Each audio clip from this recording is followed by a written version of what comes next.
Uh, Today we will learn about the center of mass of reference.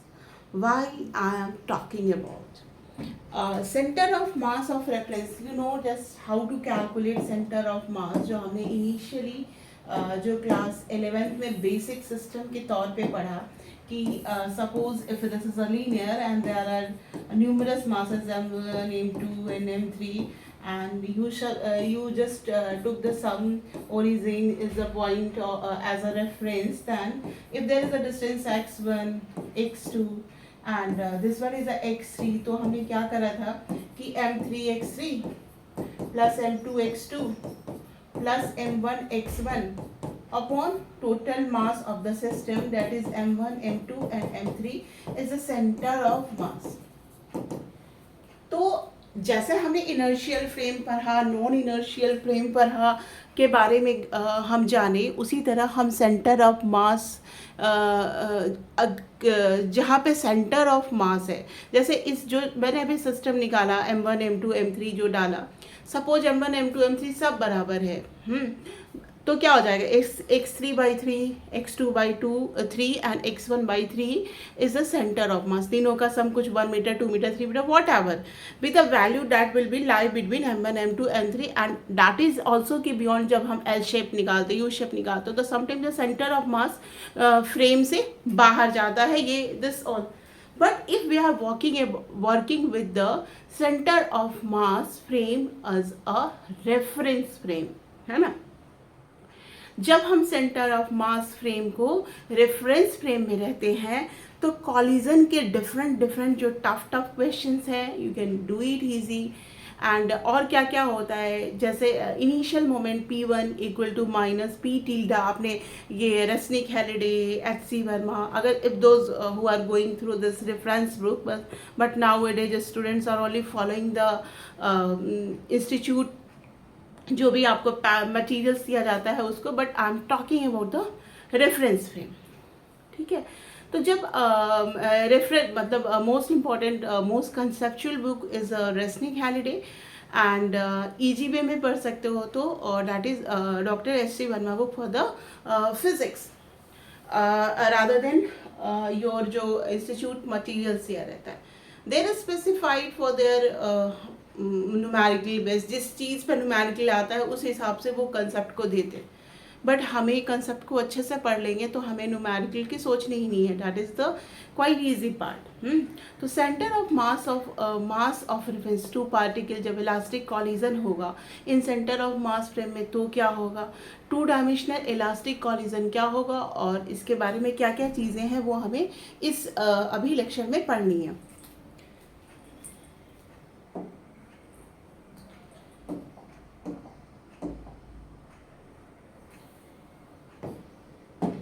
अब जो centre of मास का जो frame है इससे फायदा क्या होगा मैम, इसके पढ़ने से क्या, after studying this chapter you will understand the concept of centre of mass and how it help us to simplify the collision problem.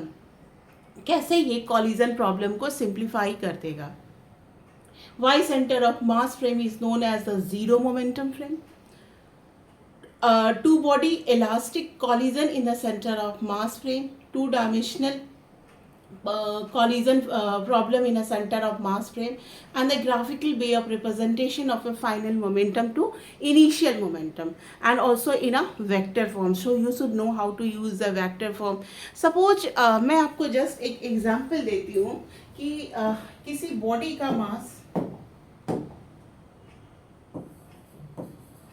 Mass 2m है, इसको कुछ भी v0 इनिशियल वेलोसिटी दिया गया and this is collide with the some mass m. After the collision दो ये mass का base angle theta है. आफ्टर दैट जो है 2m मास का ये कंडीशन आफ्टर द कॉलिजन. तो जो JEE एडवांस में एक क्वेश्चन आया था कि लुक दिस इज, हमने तो बेसिक्स पढ़ा है ना कि भाई initial momentum equal to final momentum कर देते हैं if there is a no external force acting on the system. और क्या करते हैं, initial kinetic energy equal to final kinetic energy करके and finally we get the some relationship some concept and थोड़ा सा कैलकुलेशन होता है, तो वो करके हम finally we get the answer. But look at this question, उन्होंने यहाँ पे कुछ दिया नहीं है, दे इवन उन्होंने वी नॉट वेलोसिटी भी नहीं दिया है, सिर्फ 2m m और 2m ऐसा दिया है, और they want the maximum scattering angle, जैसे कि जैसा ही वो कोलाइड करेगा 2m m से, तो थीटा का जो मैक्सिमम वैल्यू होगा वो क्या होगा, ठीक है।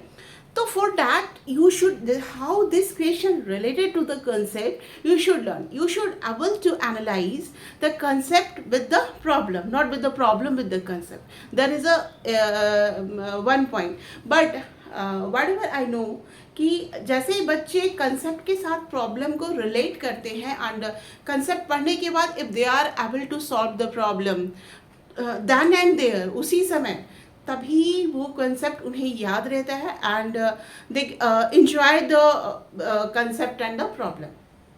So you need to work out on this. Now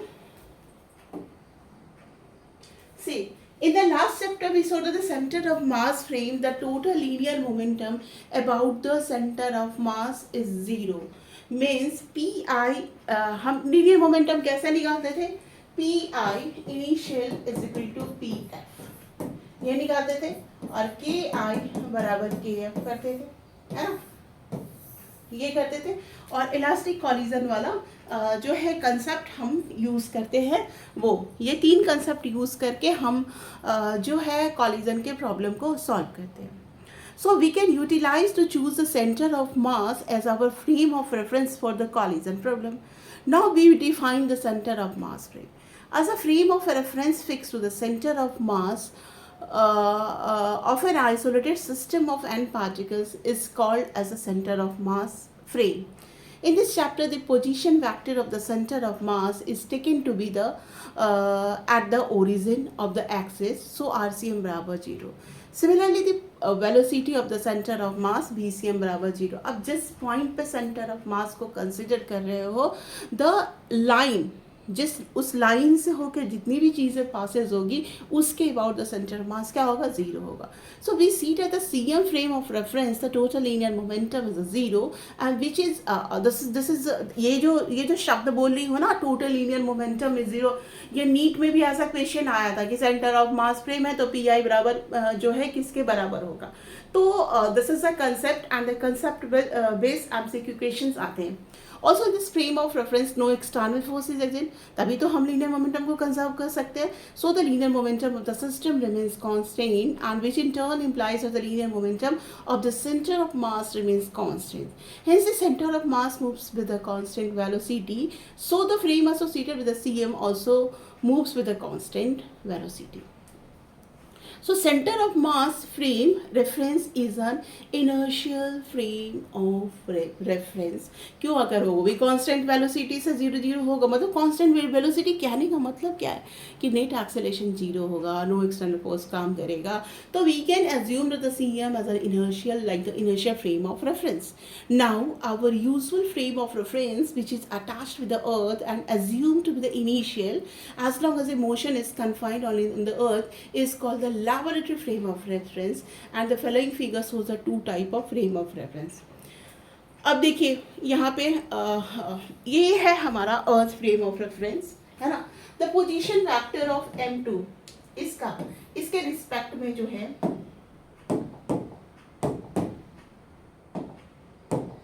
ये क्या दिया है हमारा, ये हमारा वेक्टर, मतलब ये R2 है और ये R1 है ना.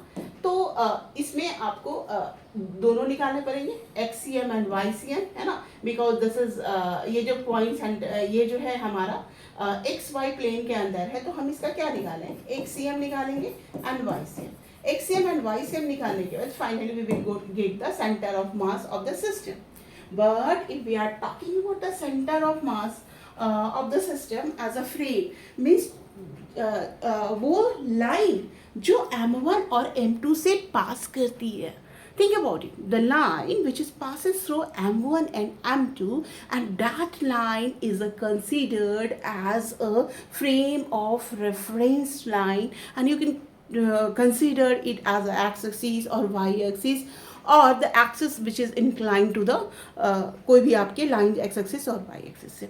अब देखो RCM now हमारा सेंटर ऑफ मास क्या हो गया, M1 and M2 and this is RCM।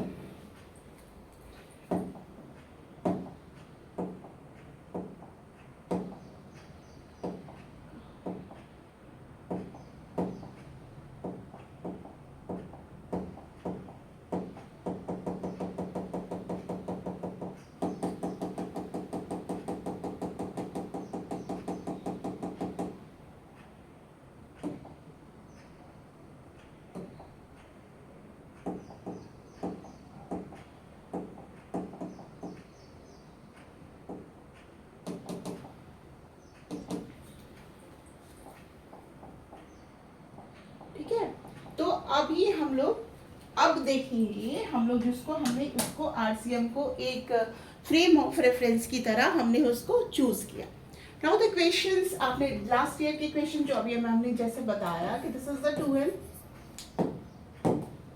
इसके कुछ कंसेप्ट भी आएंगे, इसके एक और वीडियो आ रहे हैं, जो भी आप उसको जिसको भी देखना है they can see that m and 2m and the maximum scattering angle is a theta, इसके वैल्यू बनाना। अब देखो हम इसको अगर XCM निकालते हैं, यहाँ पे m है, यहाँ पे 2m है, करेक्ट, तो ये क्या आ जाएगा, हम m के रिस्पेक्ट में निकालते हैं, मतलब I am taking this point as a origin, तो this is come as a 2mx by 2m by m 3m, तो XCM is equal to 2 by 3x, so VCM is equal to 2 by 3 V naught। आप इसको differentiate करके, जो कि जैसे मैंने बताया हुआ है, if you know the XCM then you can also know the velocity, so the VCM of the center is 2 by 3 V naught।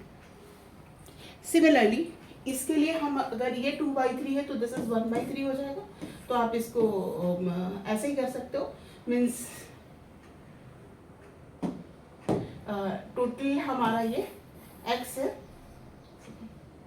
ये टोटल मैंने यह पॉइंट लिया है ना, टोटल x है, तो दिस डिस्टेंस इज x, तो हमारा मतलब ये क्या आया था 2 by 3x means 1 by 3 33 66 point, मतलब यहाँ पे करीब आया था 2 by 3x, तो this is 1 by 3 x by 3, तो जो VCM है ऑफ 2m का, मतलब VCM of 2m and VCM of m का जो होगा वो क्या हो जाएगा, V नॉट अपॉन 3। अब देखिए मैंने क्या कहा, इनिशियल सेंटर ऑफ मास जो है उसको हमने फ्रेम ऑफ रेफरेंस मान लिया, तो दिस इज लाइक दैट, यहाँ पे 2m है और ये m है, और ये 2m की वेलोसिटी 2 by 3 V नॉट है, और ये V नॉट by 3 है।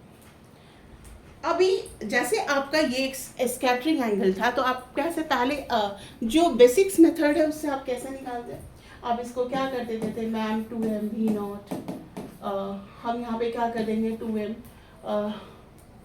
ये 2m है, यहाँ पे अल्फा ले लीजिए, cos alpha m cos theta कर देते, फिर half 2m V naught square equal to half 2m, इसका कुछ ले लीजिए, इसका ले लीजिए मान लो V1 और इसका V2, V1 square plus half m V2 square, और ये कर देते V2 sine theta is equal to V1 sign.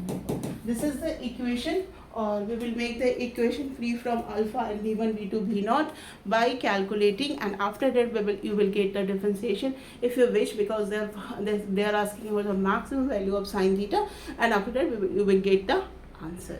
But this is a long process, it will take around 3 minutes, but when you using center of mass frame, तो आप देखिए कितनी जल्दी से you will able to इसको solve it।